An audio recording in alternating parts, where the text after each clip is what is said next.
la spiritualité selon le spiritisme, appliquée au modèle du cerveau quantique. Selon le paradigme spirit, chaque partie de notre cerveau, de notre corps, et donc de notre cerveau, a une partie corrélée de matière psychique, attachée atome à atome, molécule à molécule, à la partie matérielle.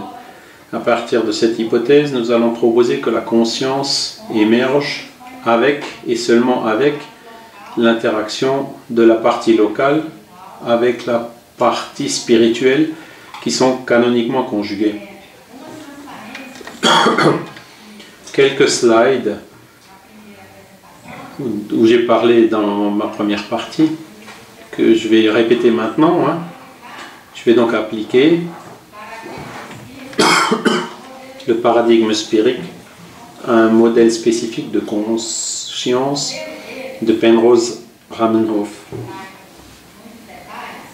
Sans rentrer complètement dans les détails, Ramenhoff, comme médecin, a sélectionné quelques régions du cerveau où il proposait,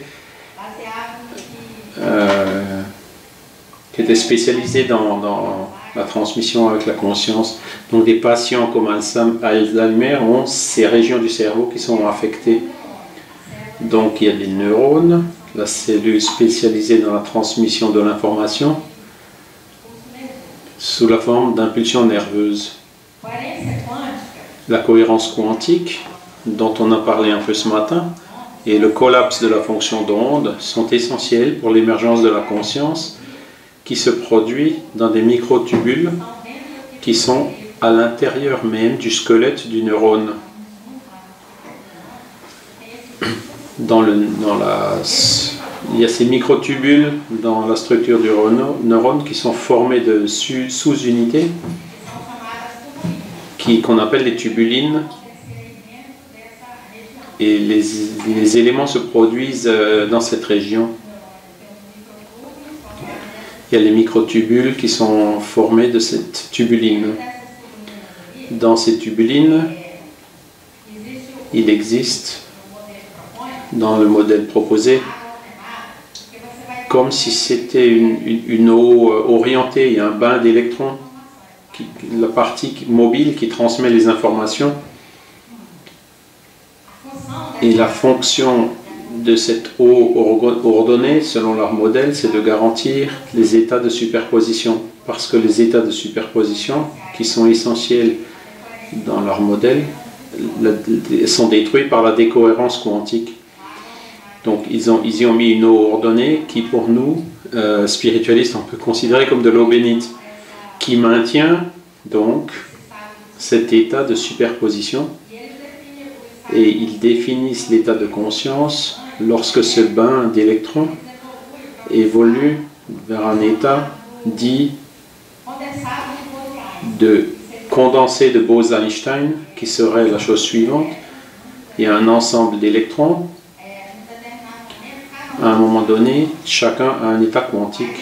Mais la conscience serait tous ces électrons ensemble qui évoluent vers un seul état, donc un collapsus dans un seul état. Donc c'est ce qui est connu comme étant le condensat de Bose-Einstein, qui est fondamental, comme l'incohérence quantique, pour l'apparition de la conscience dans leur modèle.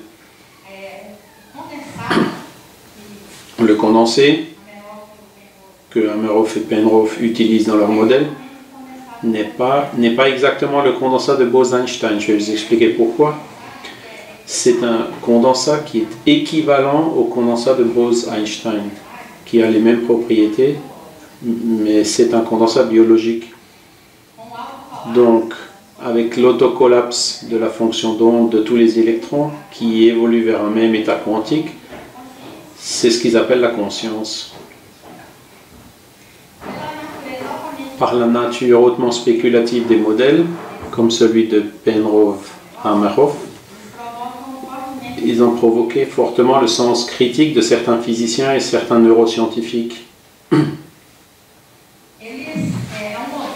C'est un modèle qui traite le mental sous forme de phénomènes de processus quantiques. qui sont décrits par les lois de la mécanique quantique. Les difficultés expérimentales de ce modèle, Max Tegmark a publié un article à ce sujet qui dit la chose suivante: dans le modèle de Hameroff-Einhoff, il est essentiel d'obtenir la cohérence, parce que, sans rentrer dans les détails, la cohérence, ce serait de dire que les électrons sont harmonisés comme s'ils étaient dans un ballet, chacun mettant la jambe au même endroit, et donc il y a besoin d'avoir cette cohérence. Et dans cet article, il dit que dans leur modèle, la manière dont ils l'ont placé, pour obtenir un processus physique, les temps de cohérence devraient être extrêmement faibles, de 10 puissance moins 13 secondes. Donc cette cohérence, elle est détruite bien avant ce délai. Mais c'était pas vraiment décisif sur ce modèle, parce qu'ils ont contre-attaqué en disant en affirmant que Tegmark n'a pas tenu compte de certains effets importants qui feraient passer ces temps de décohérence, l'effet de superposition qui devrait être détruit avant qu'il y ait des effets physiques, et non que ce n'est pas le cas. L'autre question importante, le condensat de Bose-Einstein est fondamental. Pour le comprendre, il faut comprendre qu'est-ce que c'est que le condensé de Bose-Einstein. C'est cette espèce de sac dans les tubulines où se trouvent les électrons. C'est là la conscience émerge lorsque ces électrons évoluent vers ce condensé de Bose-Einstein. C'est là qu'on peut rentrer par une modification du modèle, et il est donc essentiel de comprendre ce que c'est que ce condensé de Bose-Einstein. Des observations expérimentales indiquent que l'univers est constitué de deux types de particules de base, en symétrie entre les particules. Ce sont ou des fermions ou des bosons. Les fermions sont caractérisés pour avoir un spin, propriété des particules fondamentales, qui est demi-entier, par exemple 1 demi, 3 demi, alors que les bosons sont des particules qui ont un spin entier. Si on pouvait, pour répartir les particules, l'idéal ce serait de diviser toutes les particules de l'univers en fermions et en bosons. Les caractéristiques des fermions, c'est que deux ou plusieurs de ces particules, comme par exemple les électrons, ne peuvent pas occuper le même état quantique. L'état quantique est décrit par une fonction d'onde, c'est un état quantique. Vous n'arrivez pas à mettre plus que deux électrons dans un même état quantique. Et donc on dit que ce sont des particules antisymétriques, alors que les bosons, leur caractéristique, c'est qu'ils peuvent partager le même état quantique. Si vous avez plusieurs bosons, vous pouvez tous les mettre dans le même état quantique. Ils sont donc caractérisés pour avoir un spin entier, et ils ont des fonctions d'onde symétriques. La propriété de symétrie des particules en physique est une propriété fondamentale, ainsi que la masse, la charge, le spin. Et le condensé de Bose-Einstein est une phase de la matière formée par des bosons à une température très proche de zéro absolu. Ce travail a été théorisé par Nats Bose dans les années 20 pour des atomes et pour des photons. Les photons sont des particules de lumière qui n'ont pas de masse de repos, qui n'ont pas de masse. Ce sont des particules qui ont une quantité de mouvement mais qui n'ont pas de masse, les photons. Alors que Einstein a généralisé ce travail aux atomes. Et c'est pour ça qu'on appelle ce travail le travail de Bose-Einstein. Bose l'a initié et Einstein l'a généralisé. Donc, c'est la physique statistique Je ne vais pas rentrer dans le détail des calculs, mais la densité d'état quantique, cette expression qui dépend de la température, ce qu'il voulait montrer, c'est la chose suivante. Si on peut avoir un atome à une température très basse, proche du zéro absolu, tous ces états quantiques se collapseraient vers cet état de matière qui serait le condensé de Bose-Einstein. C'est la proposition théorique qui a été avancée en 1920, qui n'a été réalisée expérimentalement qu'en 1995. À Golden, Colorado, par Eric Cornell. Cette petite boule rouge au milieu, c'est un échantillon de gaz, et avec des lasers, l'échantillon absorbe dans ces 6 directions montrées par les flèches. Leur tendance est justement de s'arrêter, et leur vitesse, elle est caractérisée par la température. Donc, température proche du zéro absolu, les vitesses sont très faibles. On arriverait donc théoriquement à une vitesse nulle, mais en réalité, la particule aura toujours un petit mouvement. Kb, c'est la constante de Boltzmann, et grand T, c'est la température absolue. Donc, cette température est liée à la vitesse par l'intermédiaire de la constante de Boltzmann. Et donc, par le condensat de Bose-Einstein, est considéré comme étant le 5e état de la matière. On ne sait pas si c'est solide, liquide, gaz ou même plasma. C'est une propriété de subfluide. Cet échantillon a des propriétés bizarres. Il remonte dans les parois du récipient. Et donc c'est un état de la matière qu'on a du mal à imaginer, qui est nouveau. Et la caractéristique fondamentale, c'est que ce qu'on observe, c'est un échantillon macroscopique d'une chose quantique. Ce que vous voyez là-bas, c'est beaucoup de particules, mais c'est comme si vous étiez en train de regarder un objet quantique, parce que toutes les particules là-bas, elles ont le même état quantique.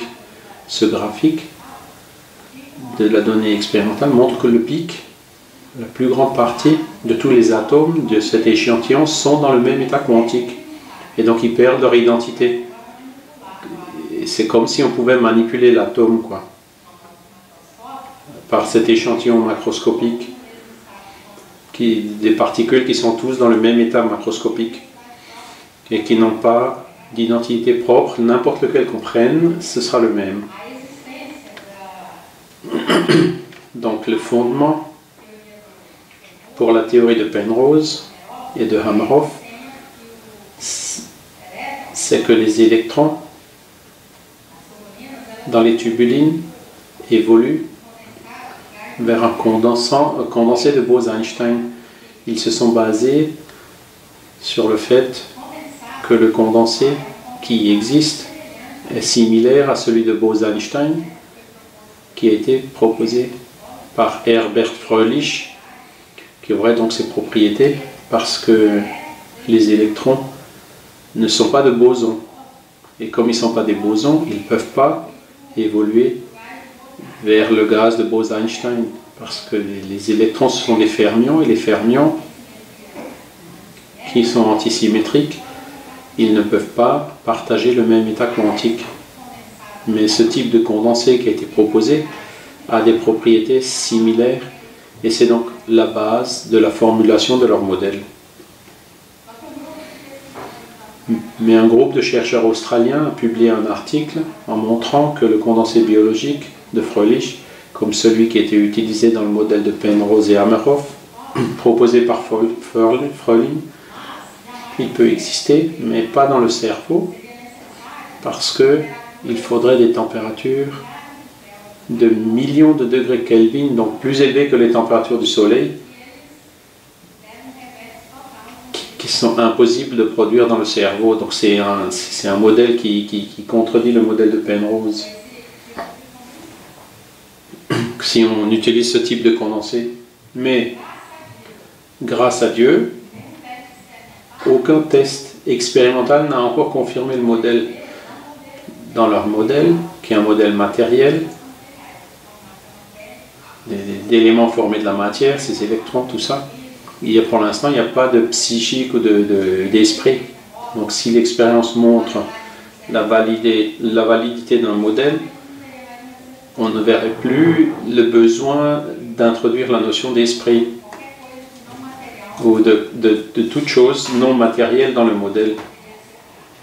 Et on ne pourrait pas l'accepter parce que nous savons, ceux qui ont admis qui adoptent le paradigme spirit, c'est que la conscience n'est pas matérielle et que dans cette science, nous avons une vaste bibliographie qui nous apporte les éléments correspondants allant dans ce sens. La conscience est indépendante du corps, il y a une grande bibliographie, les livres de Kardec, les compléments de livres de Francisco Cândido Xavier et beaucoup des informations qu'on utilise pour retrouver la cohérence de ce modèle, nous les trouvons dans ces livres d'Allan Kardec, de Chico Xavier. Donc la conscience, c'est quelque chose de non matériel. Ce matin, Mario Beauregard nous a déjà parlé de preuves, d'expériences, de mort imminente, de mort imminente, voilà. Qu'il y a plusieurs éléments qui indiquent que la conscience, c'est quelque chose de non matériel. Mais bien que cette théorie de Penrose Hameroff soit matérielle et matérialiste, nous la considérons intéressante et un point de départ important pour la compréhension du processus d'interaction entre la conscience et la matière. En introduisant quelque chose de non matériel dans ce modèle, et c'est ce que nous allons faire maintenant, appliquer le paradigme spirit au modèle cerveau quantique, et nous allons montrer ensuite la cohérence de ce paradigme lorsqu'il est appliqué au modèle de cerveau quantique pour expliquer certains phénomènes spirites connus dans notre quotidien.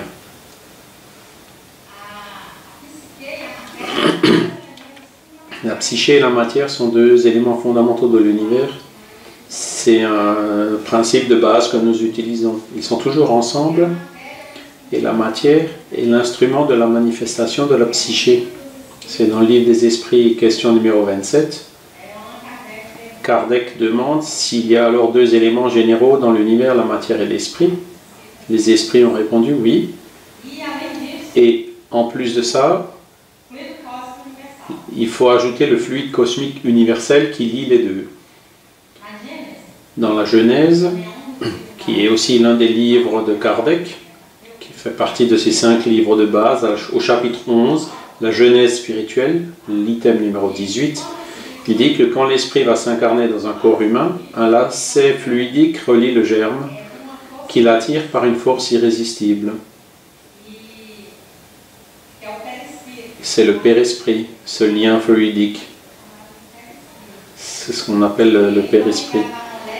Il est donc lié au germe en formation, atome à atome, molécule à molécule, donc à ce corps qui est en formation. Quand on se réincarne, si nous sommes conscients, si nous pouvons être conscients, nous ferions donc une miniaturisation du Père-Esprit par notre propre volonté. Si c'est une réincarnation imposée, l'esprit souvent il ne sait pas qu'il va se réincarner. Il y a des informations du monde spirituel qui disent que les esprits utilisent des équipements qui font cette miniaturisation du corps spirituel, du Père-Esprit.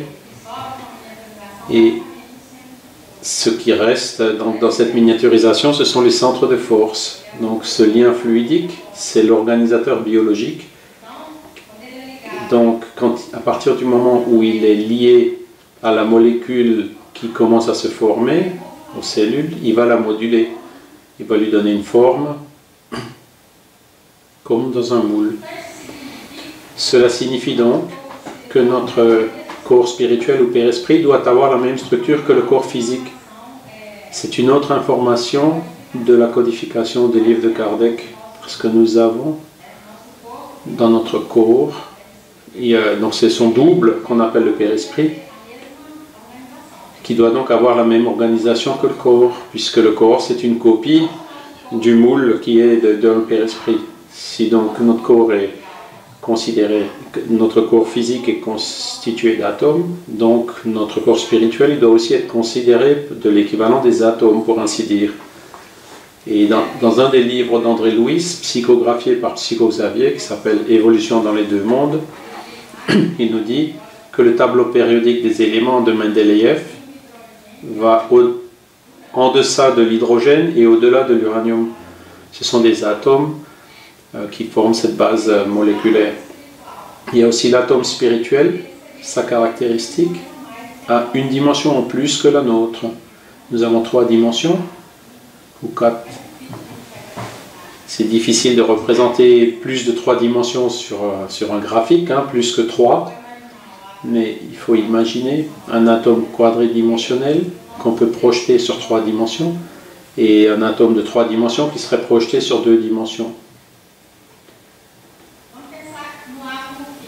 Donc si le modèle de l'atome physique, donc il y a un noyau et un électron qui tournent autour. L'électron c'est une charge électrique qui génère donc un courant électrique, et un courant électrique qui tourne, il crée un champ magnétique. Je vous ai mis les formules, mais ne vous inquiétez pas. Il suffit de savoir qu'il existe un champ magnétique, d'accord? De même, on pense que s'il y a un atome similaire à celui-là, du côté psychique, c'est un psi-électron, on va proposer des noms, que l'électrode serait un bion et que le neutron, donc la perception, et l'autre c'est l'électron. Si l'électron a un champ électrique, le bion va créer un champ biomagnétique, pour ainsi dire. Donc ce qui se produit, c'est qu'au moment où il se lie, l'atome spirituel, son champ biomagnétique, l'atome physique avec son champ magnétique, et donc ça pourrait représenter donc l'incarnation d'un atome, c'est l'incarnation élémentaire. Et on voit donc que le lien entre l'esprit et la matière n'est pas fait de façon directe, c'est par l'intermédiaire de champs. C'est comme un aimant de la porte du frigo, donc ça attire. Et donc ce champ magnétique peut attirer un atome physique, qui peut attirer une molécule, un atome spirituel proche, et puis les champs peuvent s'unir et donc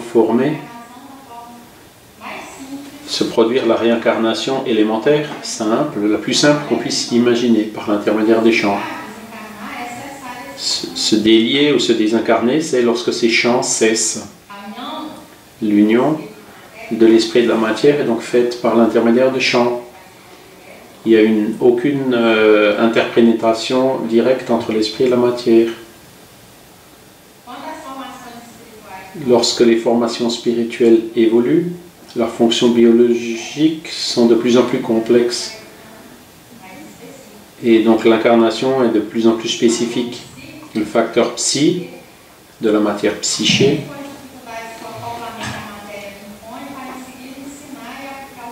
apprend avec les difficultés que le couplage à la matière lui impose pour ensuite enseigner à appliquer son commandement, lui appliquer son commandement.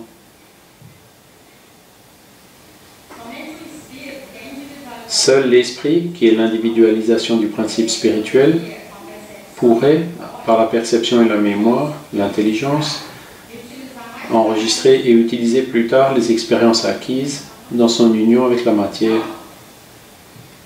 Donc, je vois donc dans le spiritisme,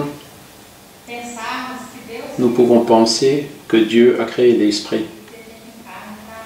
Et l'esprit donc s'incarne pour évoluer. Mais la question numéro 27 du livre des esprits dit que Dieu a créé le principe spirituel d'un côté et le principe matériel de l'autre. L'esprit, c'est l'individualisation du principe spirituel. C'est par notre union avec la matière que les formes, l'intelligence évoluent et on arrive au point de pouvoir émettre des pensées continues Et donc c'est à partir de là qu'on peut le définir comme étant un esprit, qui est donc l'individualisation du principe spirituel. Le registre, dans les expériences acquises, il reste dans la partie spirituelle qui survit lorsqu'il y a le décrochage des champs. Donc, une fois que vous êtes connecté, il n'y a pas d'électron sans son bion. L'électron sans son bion, sans l'incarnation, c'est de la matière inerte. Donc, dans la matière vivante, il y a déjà ce principe spirituel ou l'esprit qui est dedans, qui est lié. Donc tout ça, c'est pour arriver au point suivant qui est très important pour le modèle du cerveau, parce que je voudrais parler d'une paire qui ne peut pas exister l'une partie sans l'autre. Donc le bion, qui est l'électron spirituel et l'électron, forment ce qu'on appelle une paire corrélée ou corrélationnée. Sans le bion, l'électron est une particule de symétrie qu'on appelle fermion. Et donc un ensemble d'électrons ne va jamais évoluer vers ce qu'on appelle un condensé de Bose-Einstein. Par contre, s'il est lié avec un bion, qui est un électron spirituel, et qu'on imagine les deux comme étant une seule chose, ces deux particules de spin moitié peuvent ensemble former donc un fermion. Et lorsque les deux sont incarnés ensemble, ça forme un boson. Et un boson, lui, peut évoluer vers ce condensé de Bose-Einstein. Donc pour que la conscience existe, il faut que l'électron soit lié à un bion, il faut qu'il existe une partie spirituelle. Donc si vous mourrez, il y a ce détachement qui se fait, et la conscience aussi se sépare de la matière.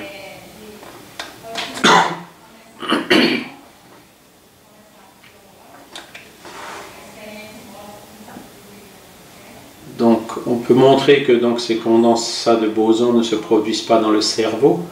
Par contre, elles se produisent dans la partie spirituelle formée par donc associée à la partie matérielle. Il y aurait donc la partie de la matière physique et la partie de la matière spirituelle ou le psyché, qui seraient des bosons qui pourraient eux évoluer vers ce condensé de Bose-Einstein, qui dans certaines conditions pourrait donc se condenser, se collapser dans le condensat de Bose-Einstein, qui est la base pour l'émergence de la conscience par le modèle de Penrose-Hameroff que nous vous présentons ici. Chaque partie de notre corps a donc une paire corrélée de matière psyché liée atome à atome, molécule à molécule à la partie matérielle. Et avec cette hypothèse, nous allons proposer que la conscience émerge avec et seulement avec l'interaction non locale de cet électron spirituel, sans lequel il n'y a pas de conscience. Dans ce condensé, quand il existe,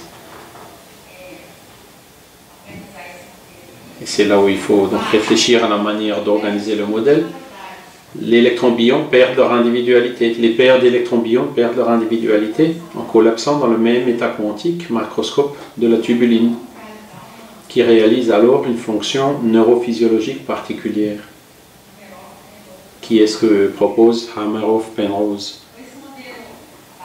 Avec ce modèle adapté, en incluant la notion de l'esprit, il n'est pas nécessaire d'avoir l'existence du condensé biologique comme celui proposé par Fröhlich, qui serait similaire au condensé de Bose-Einstein, mais dont la formation demanderait des températures très élevées, beaucoup plus au-delà de ce qui se produit dans le cerveau.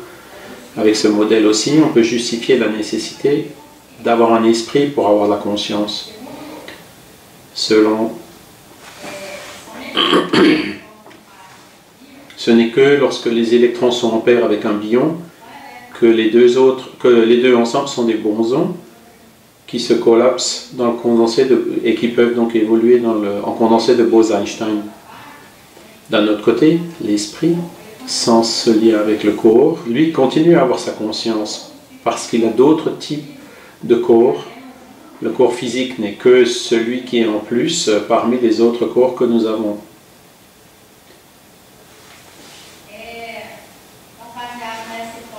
Sur la base de cette hypothèse, on peut imaginer l'esprit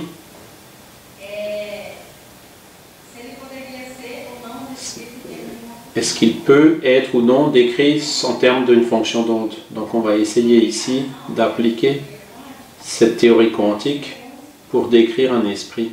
D'accord? En rappelant la mécanique quantique, que c'est une théorie pour décrire les ondes de la matière.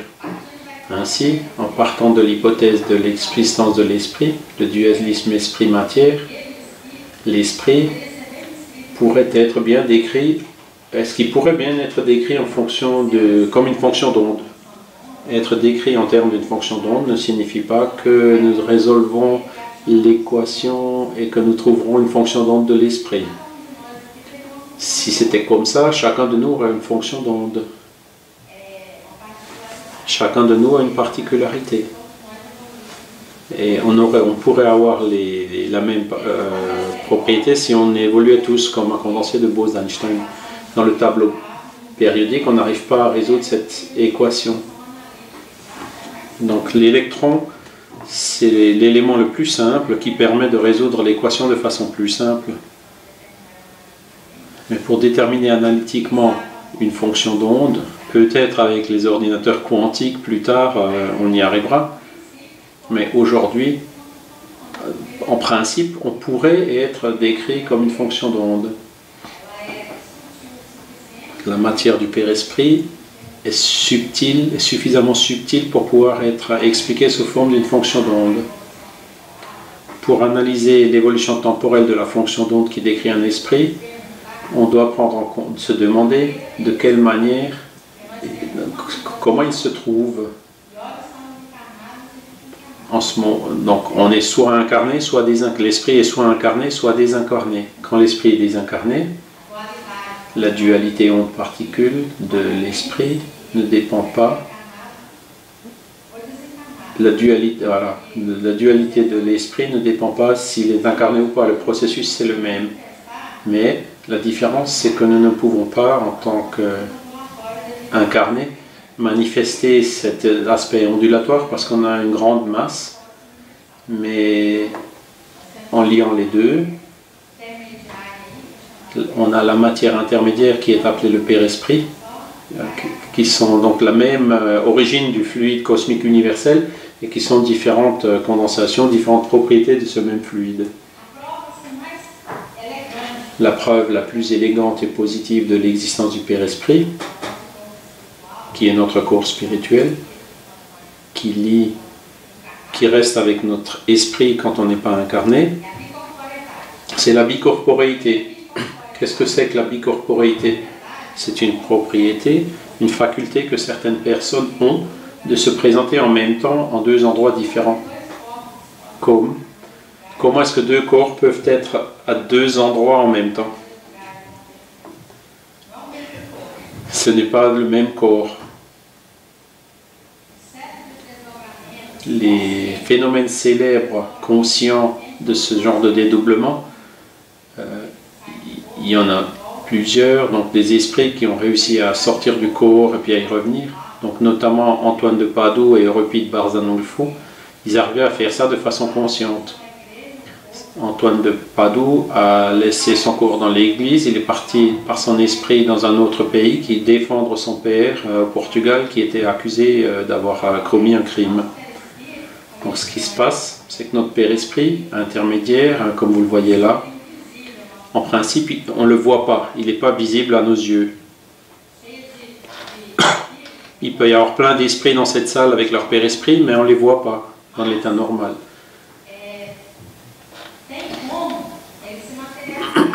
Mais il a des moyens de se matérialiser.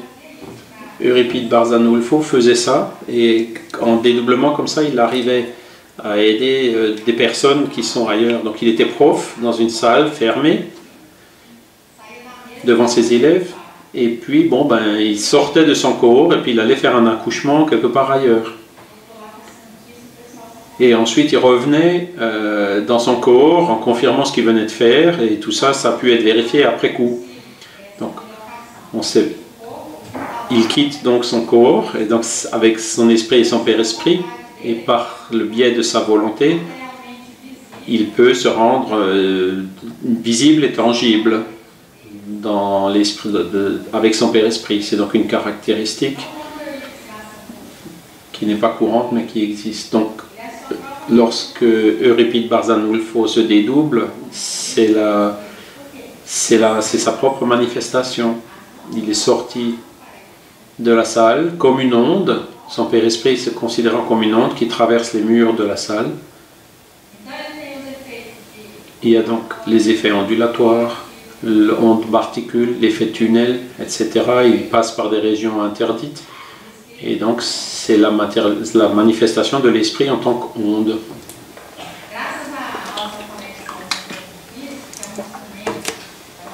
Grâce à notre connexion avec le corps physique, qui est l'instrument de notre manifestation ici, ça nous permet d'évoluer en acquérant des expériences qui sont stockées dans notre père-esprit. Et à mesure que le père-esprit évolue, qu'il se réincarne davantage de fois, qu'il a appris plus de choses, de plus en plus complexes, les fonctions d'onde sont de plus en plus complexes également, et il y a plus de ressources en tant que personne incarnée d'un esprit évolué.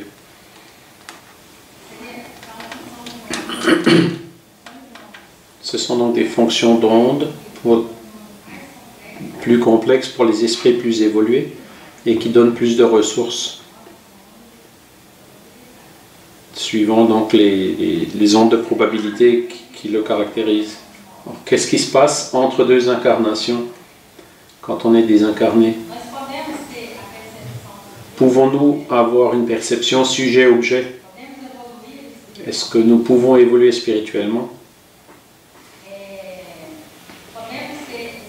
Est-ce qu'on peut avoir des expériences sans un corps physique? De la même manière, dans la question 227 du livre des esprits, les esprits répondent que la manière dont on évolue dans le plan spirituel, c'est d'étudier notre passé et de chercher des manières de nous élever. Et les épreuves, on les subit après, donc les tests pendant notre incarnation suivante. Alors la médiumnité, donc les ondes de possibilité d'un esprit désincarné ne peuvent pas se collapser sans un corps qui y est lié ou qui est corrélé. Par exemple, s'il y a des esprits ici, ils ne peuvent pas se manifester sans notre aide. Il faudrait qu'il y ait un médium ici qui lui propose son corps et qui permette donc à cet esprit de se manifester par l'intermédiaire de ce corps. Ça ne veut pas dire que les esprits n'ont pas de vie, qu'ils ne pensent pas, qu'ils n'ont pas de conscience indépendamment du corps, mais ils ne peuvent pas se manifester de façon physique dans le monde, ou tangible. Alors la réincarnation et la non-localité. La non-localité est une caractéristique de deux corps corrélés d'une même origine, d'un atome, peuvent se communiquer instantanément de façon non locale à de grandes distances. C'est comme ça que les réincarnations d'une même vie, on peut imaginer le lien de non-localité avec les autres vies antérieures. Apparemment,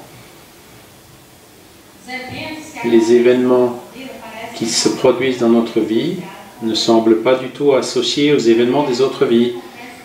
Mais pourtant, les choses se produisent de façon à ce que souvent,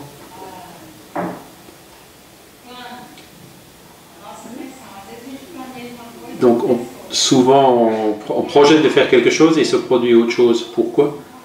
Parce que les vies sont corrélées entre elles. Même si elles apparaissent déconnectées, elles restent quand même connectées par ce fil de non-localité. quelque chose que vous faites ici, aura une influence dans une autre vie. Et donc, suivant les lois de la nature. Ainsi,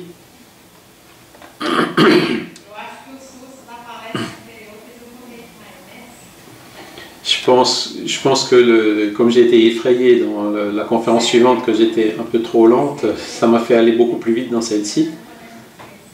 Mais on peut pas. Le cerveau est quantique, mais le commandant du cerveau, c'est l'esprit. Je vous remercie pour votre attention.